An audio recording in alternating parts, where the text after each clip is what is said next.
का नाम है आपका क्या है, द फूड वी ईट। क्या है? द फूड वी ईट, यानी भोजन हम खाते हैं। सभी को पता है कि सभी लोग भोजन खाते हैं। अब भोजन कौन खाता है? जो लिविंग थिंग्स होते हैं। कौन? लिविंग थिंग्स मीन सजीव वस्तु। Very good. यानी कि क्या है, द फूड वी ईट, भोजन खाते हैं, हम भोजन खाते हैं। तो सिंपल से पहले समझे कि भोजन की जरूरत किसे पड़ती है? तो हर लिविंग थिंग किसे पड़ती है?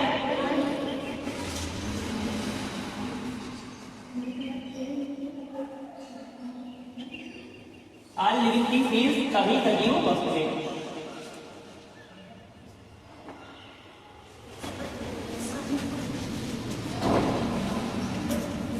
ठीक, तो यानी भोजन की जरूरत किसे पड़ती है? तो ऑल लिविंग थिंग्स, जितने भी धरती पर जितने भी जीव जंतु हैं, जितने भी प्राणी हैं, यानी जितने भी जिनके अंदर जान पाई जाती है या जिनके अंदर जान होती है, उन सभी में किसकी जरूरत पड़ती है? भोजन की जरूरत पड़ती है। क्योंकि जितने भी सजीव वस्तुएं हैं ये बिना भोजन, और भोजन से हमें क्या प्राप्त होती है? ऊर्जा। और भोजन से क्या क्या चीजें बनती है? जैसे आपका क्या है, भोजन से आपको प्रोटीन प्राप्त होती है। क्या प्राप्त होती है? प्रोटीन, विटामिन, फैट, कैल्शियम, ये सारी चीजें आपको कहां से प्राप्त होती है? भोजन से। और इन चीजों से हमें क्या प्राप्त होता है? सभी चीजों से हमें क्या प्राप्त होता है? एनर्जी। क्या प्राप्त होती है?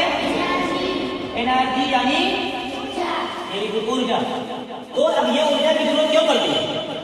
भाई प्रोसेस हमारा खाना हमने खा लिया, हमें प्रोटीन मिल गया, विटामिन मिल गया, फैट मिल गया, कैल्शियम मिल गया। ये सारे मिनरल्स जो है तो हमारे बॉडी के लिए मोस्ट इंपॉर्टेंट होते हैं। तो ये हमारे बॉडी के लिए किस लिए इंपॉर्टेंट होते हैं? क्या अगर हम इन्हें ना खाएं क्या जीवित रह सकते हैं? कुछ समय के लिए पानी में लिक्विड पदार्थ लेकर के जीवित रह सकते, बट लेकिन हर एक पदार्थ में हमें सारी चीजें प्रोवाइड नहीं हो सकती। इसलिए तो ये प्रोटीन से, विटामिन से, ये आपको कहां मिलते हैं? जैसे आपका राइस, ग्राम, बीन, पीस, यानी दालें। इसके बाद मीट, ये सारी चीजें आपको कहां प्राप्त होती है?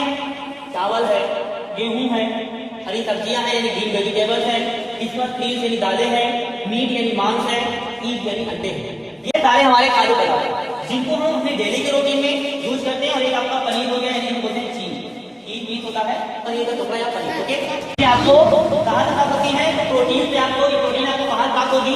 दालों से प्राप्त होगी। गेहूं है, चावल है, गेहूं ऐसे डायरेक्ट गेहूं खाता नहीं है, उसे रोटियां बनाकर खाते हैं। तो ये सारी चीजें आपको ग्रीन वेजिटेबल यानी हरी सब्जियों से प्राप्त होगी। इसके बाद पीस यानी दालों से प्राप्त होगी। इसके बाद मीट यानी मांस से प्राप्त होगी। तो ये सारी चीजें आपको इन सभी चीजों से प्राप्त होती है। और ये सभी चीजों से हमें क्या प्राप्त होती है? एनर्जी यानी ऊर्जा प्राप्त होती है। तो ऊर्जा का काम क्या होता है? यानी कि हम डेली की क्रियाविधि, यानी हम डेली जितने भी वर्क करते हैं वो किसके कार्य कर पाते हैं? ऊर्जा से करते हैं। क्योंकि अगर हम ऊर्जा लेस यानी कि एनर्जी लेस होंगे, एनर्जी लेस मतलब होगा ऊर्जा ही। अगर हमारे बॉडी के अंदर ऊर्जा नहीं है तो क्या हम किसी कार्य को करने के लिए सक्षम होंगे?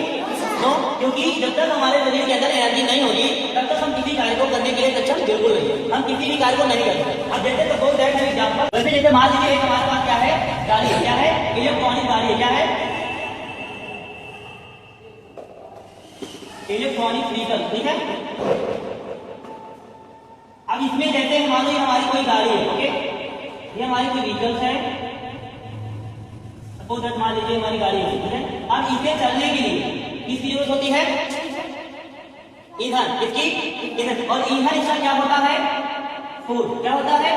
फूड यानी भोजन। अगर इसमें पेट्रोल पड़ता है या डीजल पड़ता है, इसमें पेट्रोल पड़ता है या डीजल पड़ता है, अगर हम इसमें पेट्रोल या डीजल नहीं डालेंगे तो क्या गाड़ी चलेगी? नहीं चलेगी। क्यों? क्योंकि एक मशीन है और इसे चलने के लिए किसकी जरूरत होगी? एनर्जी यानी ऊर्जा की। और ऊर्जा कहां से प्राप्त होगा? इसे भोजन से प्राप्त होगा। तो सबसे पहले ये क्या लेगी? अपना भोजन लेगी। और जब ये भोजन, जब इसको भोजन मिल जाएगा तो फिर क्या करेगी? कार्य करेगी। क्या करेगी? कार्य करेगी। अगर इसे भोजन नहीं मिलेगा तो क्या गाड़ी हमारी आगे चलेगी? नहीं चलेगी। तो अगर इसे आगे कार्य, इससे हमें कार्य लेना है तो पहले इसे क्या देना पड़ेगा? भोजन। यानी इसे सबसे पहले हमें भोजन देना पड़ेगा। अब भोजन से क्या प्राप्त होगी? एनर्जी यानी ऊर्जा। और ऊर्जा के बाद क्या होगा? इसमें वर्क होगा। तो सेम ऐसे ही हमारा जो ह्यूमन बॉडी है, यानी जो मनुष्य का शरीर है वो क्या है? क्या है? मशीन। क्या है? मशीन है। एक हम मशीन है, लेकिन क्योंकि हमारे भी बॉडी के पार्ट के अंदर क्या है, तरह तरह के सेल्स यानी कोशिकाओं से मिलकर के हमारा जो बॉडी है, मांसपेशियों से मिलकर के हमारा जो बॉडी है, इसका क्या हुआ है, संरचना हुई है, इसकी क्या हुई है, मॉडल बनाया गया है। तो हमारे हर एक बॉडी के लिए प्रॉपर मिनरल्स, विटामिन, फैट्स, जितने भी कैल्शियम सारी चीजें हैं, ये हमारे हर एक बॉडी के लिए मोस्ट इंपॉर्टेंट होता है। और ये कभी हमें कहाँ से प्राप्त होते हैं, तो कहाँ से प्राप्त होते हैं, भोजन से प्राप्त होते हैं। कहाँ से प्राप्त होते हैं, भोजन से प्राप्त होते हैं। तो जब हम अपने शरीर में भोजन खाते हैं तो भोजन से हमारे लिए शरीर पे सभी पोषक तत्व, प्रोटीन, विटामिन, मिनरल जितने भी हैं, ये सब हमारे बॉडी में क्या होते हैं, पहुंचते हैं हर एक भाग में। और ये पहुंचने के बाद एक ऐसे प्रोसेस जाते हैं कि हर एक पार्ट में डिवाइडेशन हो जाती है। प्रोटीन अलग, विटामिन अलग, कैल्शियम अलग, ये अपने अपने कोशिकाओं में जाकर के स्टोर हो जाते हैं। स्टोर होने के बाद आवश्यकता अनुसार वो अपनी प्रक्रिया करते रहते हैं।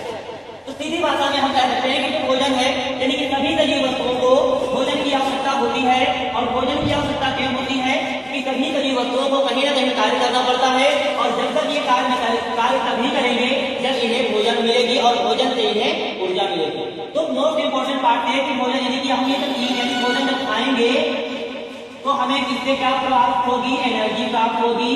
और एनर्जी के कारण हम क्या कर पाएंगे, वर्क कर पाएंगे। क्या कर पाएंगे, वर्क कर पाएंगे। तो भोजन इसलिए हर एक सजीव के लिए जरूरी होता है, यानी हर एक लिविंग थिंग्स के लिए जरूरी होता है। क्योंकि सबको पता है कि अगर उसके अंदर जान है तो सारी की क्रियाविधि करेगा, उसको डेली की क्रियाओं को करना पड़ेगा और उन क्रियाओं के लिए उसे